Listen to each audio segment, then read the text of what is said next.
Okay, Paolo, I got in touch with you to do this interview today to mainly talk about the 20-year anniversary of the Luas this year and your and the government's plans with Luas for the future. Before we talk more about that though, Paolo, can you tell our listeners today on Near FM a bit about your job with TII and what your job and experience working for TII entails of? Yes, Darren. My job in TII involves the responsibility for all of the light rail, the Luas projects that are to be delivered. So all the extensions to the existing Luas network and also currently the Luas for Cork. And in this context, I'm responsible for the projects from the early planning stage, a line on the map, to start of commercial operation and hand over to my colleagues in commercial operation for the passenger service. I'm involved with the Luas for the last over 20 years, actually. I was involved in leadership positions in all of the construction of the Luas to date, initially as contractor, and then since 2005 with TII. So I spent all of my career in light rail, most of it at least, with a couple of spells in metros. I also chair the light rail committee of the International Association of Public Transport. So I have a long allegiance to light rail, and I'm delighted to be here today to talk to you about the 20th anniversary of Luas and indeed our newest project, which is Luas Finglas. Okay, yeah, that's great. And Lewis is actually 20 years old this year. I think Lewis and the Two Lions are a fantastic addition to the country. This might be a big question, Paolo, but can you give me a bit of a summary of the history of how Lewis came into being 20 years ago and how the Two Lions have got on and developed over the last 20 years? Yes, I'll try to make it quick because the idea of a Luas was already there in the 90s and early planning started then. And in 1999, the red and green line got approval. And construction started in 2001, the main construction, and in only 4 years, we had 25 kilometers of light rail operational. And after this, a quick expansion happened between 2009 and 2011, with 3 extensions opened within the space of 18 months. And then, obviously, the big recession hit, but the one big project that government was confident to continue funding was the connection between the red and the green line, called Luas Cross City, which was sanctioned in 2012 with the planning permission and opened on time on the 9th of December 2017, on the date that was announced in 2012. And it's very difficult for this project to keep the timeline. And I am also proud to say that the Luas portfolio has been delivered on budget. And so that's how Luas came into being.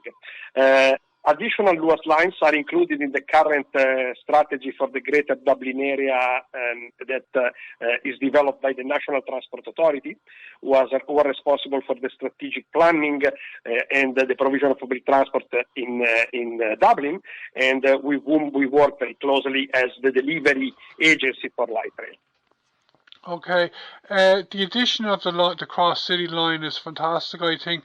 And currently the red line or the green line stops at Broombridge, and this leads us up to what you've already mentioned about extending the line to Finglas. Can you tell me more about the extension of the line to Finglas, Paolo?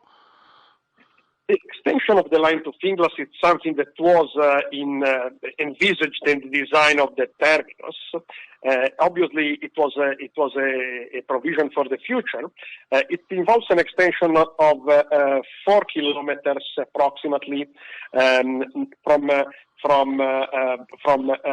the terminus at Broombridge, and it will add 4 new stops that will serve the communities there.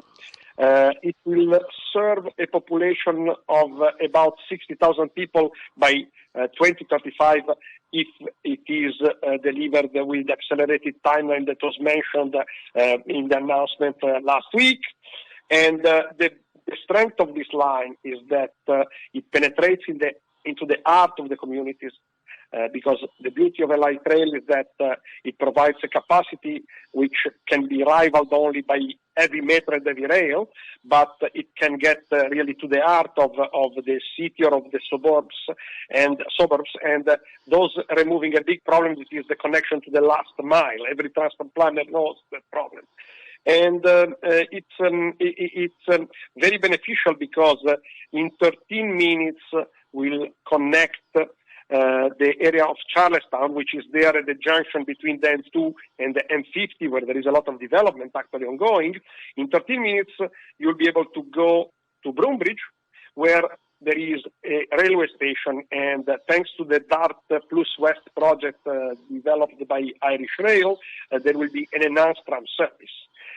Additionally, the Luas to Finglas obviously will continue on the existing Green Line, and the journey time from the top end at Charlestown, so again M50 M2 junction, to the south of the city is 30 minutes, which beats by over 1/3 the current journey time by car, and this is before any traffic restrictions in the city center are put in place. That's fantastic. I don't know if you know this school, but I went to school in Glasnevin on the Finglas Road, and a lot of the fellas in my school were from Finglas, so I know a lot of people who still live there who will benefit from the line, you know. You mentioned Cork at the start of the interview. I would love to see light rail brought to Galway, Cork, Limerick, and the Metro brought to Dublin Airport.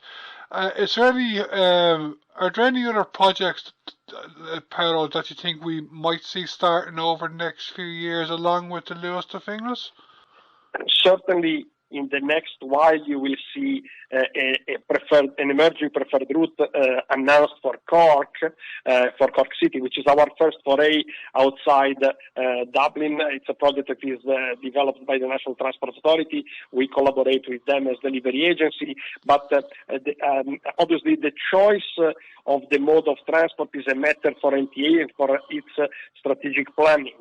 But when the demand on a corridor justifies it, the light rail is a very good solution, and I'm pretty confident that in the next transport plans, light rail will feature outside Dublin as well, Cork being the first example. There's a strong campaign in Galway as well for Luas, isn't there?